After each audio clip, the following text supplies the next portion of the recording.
Hello दोस्तों, क्या हाल चाल है आप सभी के। मैं हूं आपका दोस्त एंड साहिल कपूर। एंड दोस्तों, आज अपन बैटल करवाने वाले हैं 4 योंको की अवेंजर्स टीम से। यहाँ पर भी मैं 4 मोस्ट पावरफुल अवेंजर्स को ही लेने वाला हूं। तो 4 योंको होने वाले हैं golden age of pirate era से।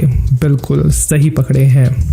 White beard, big mom, Kaido and shanks versus Avengers भी 4 मोस्ट पावरफुल वाले हैं, Thor, doctor strange, captain Marvel and Hulk. तो बड़ी इंटरेस्टिंग होने वाली है यार ये बैटल, क्योंकि ये जो कैरेक्टर्स हैं योंकोस, ये एनिमे हिस्ट्री के one of the powerful character हैं एंड मार्वल के भी one of the most powerful super hero इनके अगेंस्ट खड़े हैं। तो जब ये आपस में क्लैश करेंगे, जानना बहुत इंटरेस्टिंग होने वाला है, बहुत ही ज़्यादा इंटरेस्टिंग कि कौन जीतेगा, है ना।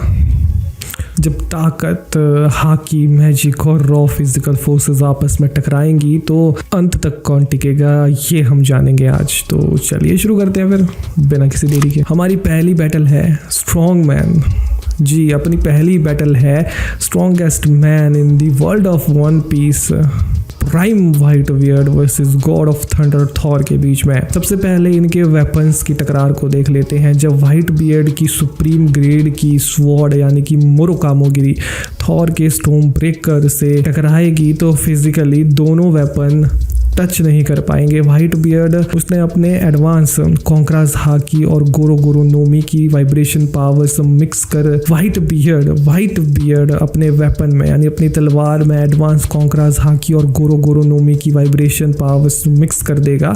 शुरू में व्हाइट बियर्ड अपनी हाकी के दम पर थॉर को पीछे धकेल पाएगा, पर स्टोम ब्रेकर एक गॉड किलर ऊरू मेटल का वेपन है जो लंबे फाइट में व्हाइट बियर्ड की स्वॉर्ड को तोड़ने तक जितना कैपेबल है।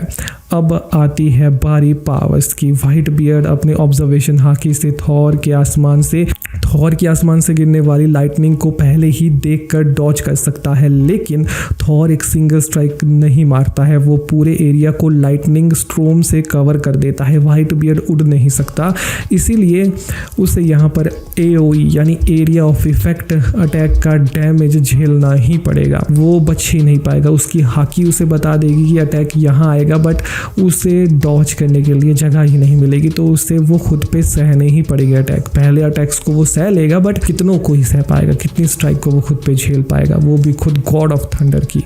तो लॉजिकली इस बैटल का जो क्लियर विनर होगा वो थॉर ही होगा, क्योंकि व्हाइट बियर्ड की ताकत और हाकी नेक्स्ट लेवल है, मैं मानता हूँ, पर उसकी सबसे बड़ी लिमिटेशन है उसका इंसान होना। जो व्हाइट बियर्ड था वो मरीन फोर्ड में कितने सारे अटैक्स के बाद भी सरवाइव किया था, मरा भी था तो सीधा खड़ा होके मरा था बंदा, ठीक है। पर देखो भाई, थॉर ने एक डाइंग स्टार की एनर्जी नेडाविलियर को अपने ऊपर पूरे तरीके से सहा था। ये एक गॉडली ड्यूरेबिलिटी को प्रेजेंट करने वाली फीड है और ऐसा कुछ व्हाइट बियर्ड पुल ऑफ नहीं कर सकता। ये हमें डिफरेंस दिखा देती है इन दोनों कैरेक्टर्स के बीच में। तो क्लियर वर्डिक्ट ये है कि थॉर विन और अवेंजर्स 1 एंड योंको 0। तो दूसरी हमारी जो बैटल है वो तबाही मचाने वाली है। एक तरफ है यहाँ पर सोल मैनिपुलेटिंग योंको बिग मॉम और दूसरी तरफ है MCU की cosmic power house captain Marvel. Big mom के अटैक मल्टी कंट्री लेवल के है, लेकिन कैप्टन मार्वल का स्केल कॉस्मिक लेवल का है, जिसमें वो एक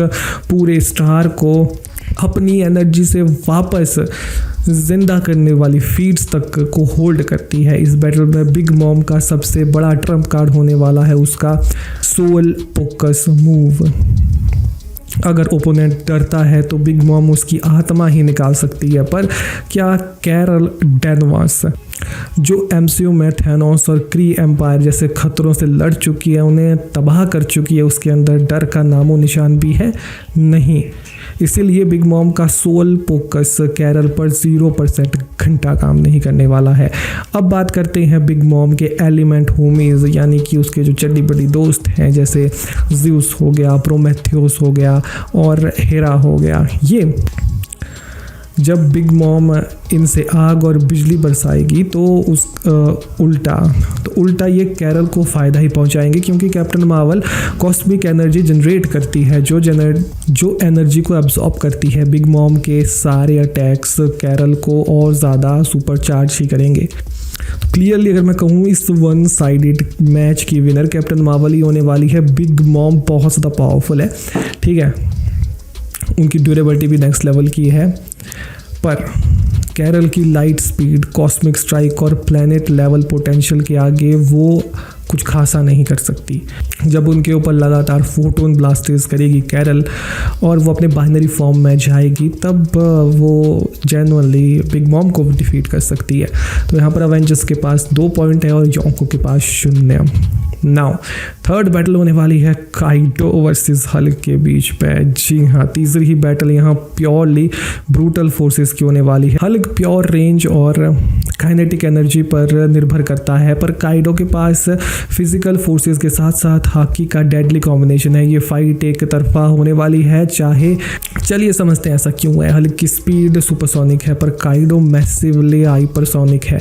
सबसे बड़ी बात, काइडो के पास फ्यूचर को देखने वाली बिल्कुल ऑब्जर्वेशन हाकी है। हल्क चाहे कितना भी गुस्से में अनप्रेडिक्टेबल अटैक करे, काइडो उन सभी मूव्स को पहले ही समझ लेगा, जान लेगा, जिस वजह से हल्क का एक भी पंच काइडो पे लैंड ही नहीं होगा।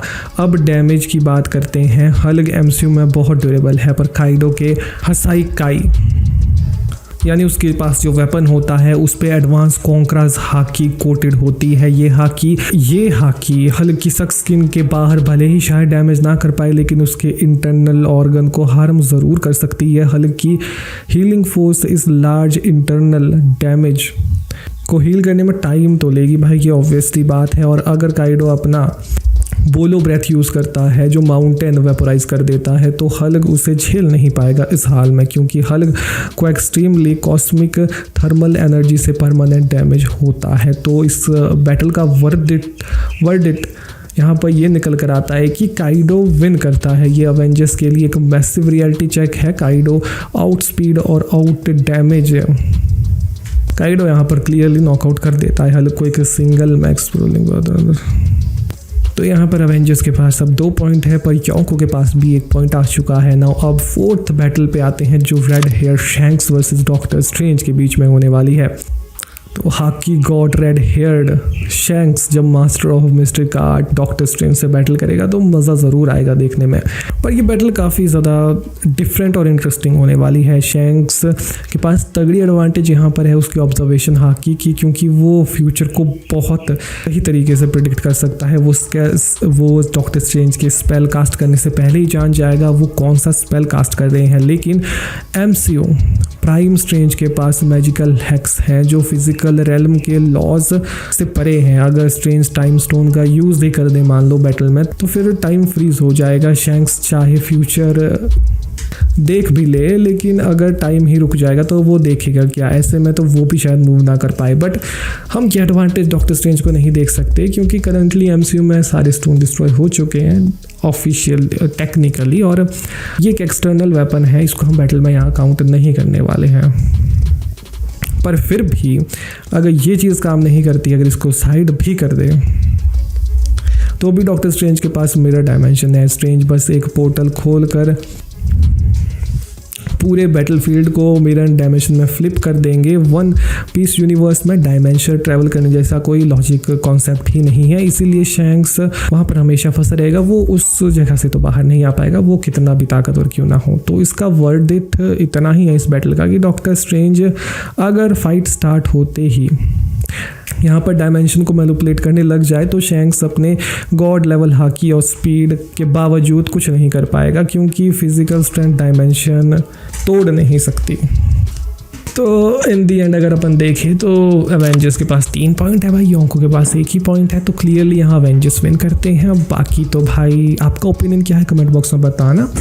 बाकी मैं इतना ही कहूँगा कि यार ये वीडियो हाँ मैंने फुल डिटेल में मैं नहीं गया, क्योंकि फिर वीडियो 20 से 30-40 मिनट तक की बन जाती। क्योंकि अगर अभी मैं वीडियो शायद वो डालूंगा या मैंने डाल दी होगी मीहॉक वर्सेस सास्के करके, वो भी मैंने साथ में ही बनाई, तो वो अकेली बैटल की वीडियो लगभग भाई 15-17 मिनट क्रॉस कर गई रिकॉर्डिंग में ही मेरे, ठीक है। तो अब एडिट करके पता नहीं वो कितनी बनेगी, बट तो वो आराम से 9 मिनट से अब तो जाएगी ही मेरे ख्याल से। तो सोच लो हर एक बैटल यहाँ पर 10 मिनट 9 मिनट की होती होती तो ये वीडियो कितनी लंबी चली जाती। तो मैंने बस मेन पॉइंट बताए। तो आपका ओपिनियन क्या है कमेंट बॉक्स में बताना पाजी। बाकी मिलते हैं नेक्स्ट वीडियो में। बस अपना सपोर्ट बनाए रखना, और कुछ इंटरेस्टिंग वीडियोस देखनी है तो भाई मैंने जोरो वर्सेस सास्की वाली बनाई है, वो देख लेना। और कुछ इंटरेस्टिंग वीडियोस चैनल पे मिल जाएगी, चेकआउट मार देना। बाकी शेयर ज़रूर करना। मिलते हैं नेक्स्ट वीडियो में भाई लोग, बाय।